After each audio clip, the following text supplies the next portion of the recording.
there. I decided to stop in to talk more extensively about mindset.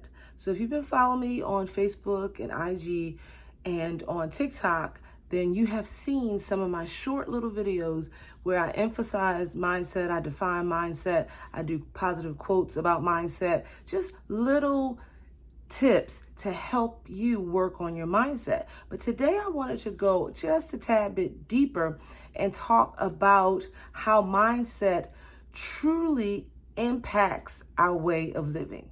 So we're going to talk about how your mindset works for you, or why it's not working, or what is it, a positive mindset or a negative mindset.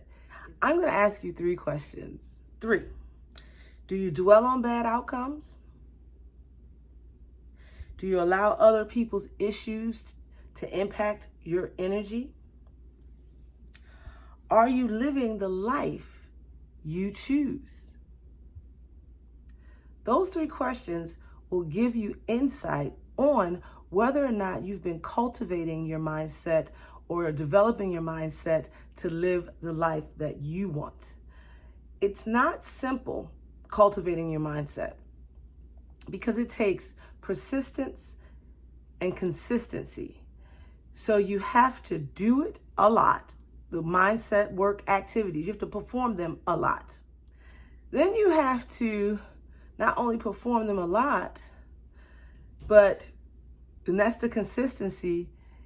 You're doing them a lot on a regular basis, but you have to persist through not feeling like doing them, through I don't think I have enough time in my day to do them. You have to push through those challenges because there are always going to be challenges in life, but the key is for us to push past the challenges so that we can develop and maintain the mindset that's going to help us live the life that we choose. So let's talk a little bit about, do you dwell on bad outcomes? And I personally don't believe there's anything good or bad. There's just life. Things just happen, and we learn from whatever it is that we have gone through. But say you were studying for a test for college, and you put all your energy into it. You work with the study group. You made sure that you cut back on your television hours, and you really focused on this information. And when you took the test, you felt great about it. You felt like, yes, I did it, because from what you studied and what you performed, how you performed, you just knew you knew you aced it. And you got that test back and got a C. And I know, that can be considered a bad outcome, or it's just an outcome. But if you dwell on it and all you can think about is, well, I don't know if I'm going to study that hard for any other test, because what's the point in doing that? Because I didn't get the grade that I wanted to get. So another example of harping or focusing on the negative side of a situation or an outcome is you saved your money. You priced this car that you wanted and you saved your money for it. You actually went to the dealership. It's a used car. You went to the dealership and you were like, okay, I'm going to get this car. It's going to take me this X amount of months. And they said they would do what they can to hold on to this vehicle for you. Now, so a month or 2 goes by and you are stacking the paper and you are you communicating with them. You're like, it's a local little used car lot. So you're like, Mr. Joe, I'm going to be back, just give me 1 more month. So then you come back to the car lot and Mr. Joe has decided, since he now has more interest in this vehicle, more people are looking at this vehicle, that he wants to raise the price of the vehicle. And you have worked hard, you have sacrificed to save this money for this particular car, and they changed the price on you. So you could view that, as a bad outcome.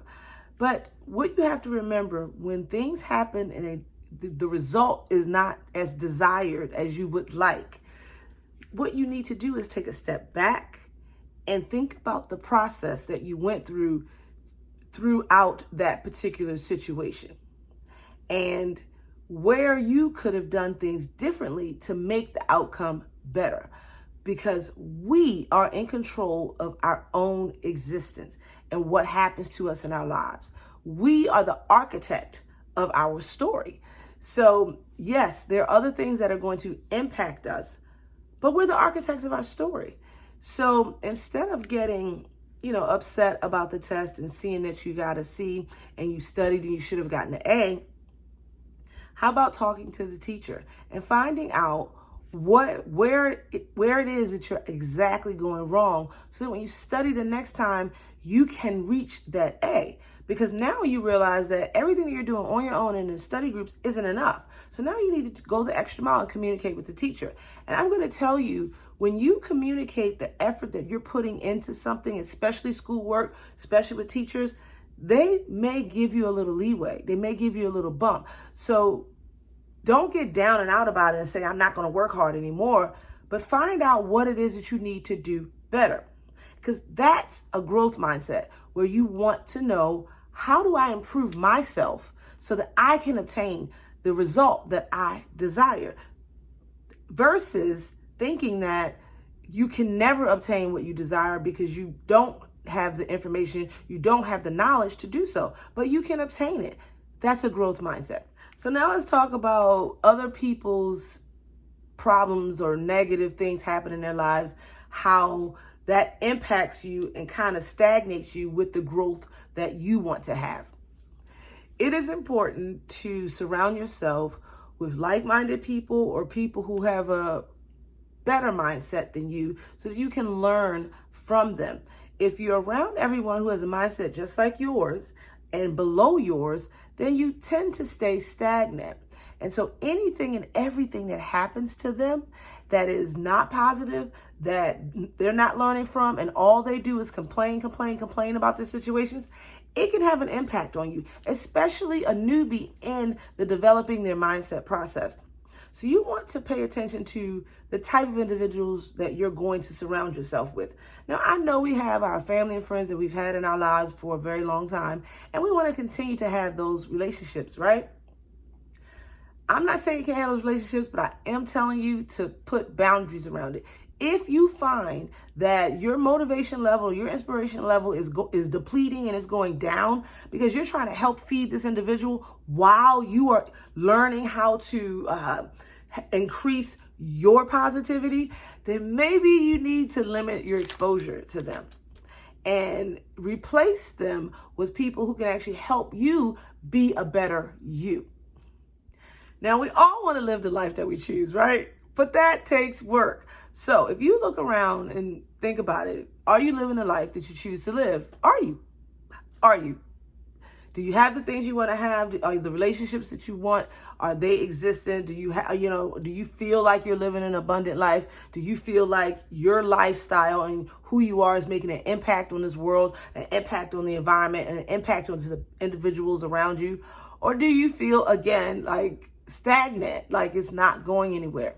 Now, if you don't believe that you are moving in a direction in your life that you want to, it's time to stop and think about what it is that you're doing that's creating the environment that you have. Because remember, we are in control of ourselves and what happens to us and how we create. Other people influence us, yes, but we are in control of the actual creation process. So you may have a person in your life, like we talked about earlier, that is having a lot of issues, a lot of problems, and they're having a lot of negative thoughts and attitudes, and they're sharing it with you all the time about what they're going through. And that's impacting you in a negative way. If that is what is occurring with you, you have to figure out a way to share your positivity with them and say, it's time to do X, Y, Z. I've been doing these mindset exercises and I think this will help you. It's helping me. But you have to do something to help motivate and inspire them to stop complaining and having that negative impact on your life, on your situations, on your mindset, on your training. Because mindset work is training. And when an athlete trains, they have to be disciplined. They have to stay focused and do what their coach is telling them to do. They're not supposed to steer from it. They have a regimen that they are supposed to follow, that they have been given, and that's what you need to do. So you need to make sure that you're taking the time in your life to do the things you need to.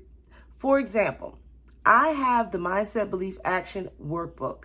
The link is in the description for this video. The book costs $11.11 plus tax. It's very, very minimal fee for it. It's a digital download. In that workbook, I have activities where you are going to work on your mindset, and then you're going to work on your belief system to make sure the mind and the belief system is aligned. And then you're going to work on your action steps to also obtain the things it is that you want and desire in your life. But it takes practice, because just because you do one activity doesn't mean you have conquered that activity or mastered that activity. So you may need to do it again. So there may need to be some repetition in what it is that you do and how it is that you study the material. So you should take time and make a schedule for yourself and see how things are working. And make sure that you're implementing the action steps that are there in the workbook, because the workbook is designed where I give you example of what to do in this particular area of your mindset work. So there's a story behind it. And then after the story that I have written for you, there are action steps. There are tools that I'm giving you to then work on changing your mindset so that you can move on to the next step or to the next level. Remember, the link for the workbook, Mindset Belief Action, MBA, is in the description for this video. Now, I hope I have whet your appetite about mindset, because we're going to continue to have these talks. We're going to continue to work on our mindset so that we can live that life that we want, so that we can accomplish those goals, so that we can live the life of our dreams, so that we can become the people in this world that have that impact that we would like to have. So if you like this video, give me a thumbs up. Also remember, there's a share button. You can click on that and share this to your social media platforms. If you are learning and enjoying this information, I'm quite sure your friends and family will as well. So just share this out to your social media platform. Also, if you like the video, like I said, give me thumbs up. If you have a comment, a question, you want to add something, or you don't understand something, drop me a comment down below. And I just want to say thank you for taking the time to hang out with me today, dreamers. And again, I am here to help you work on that mindset so that you can live the life of your dreams. Have a great day, dreamers.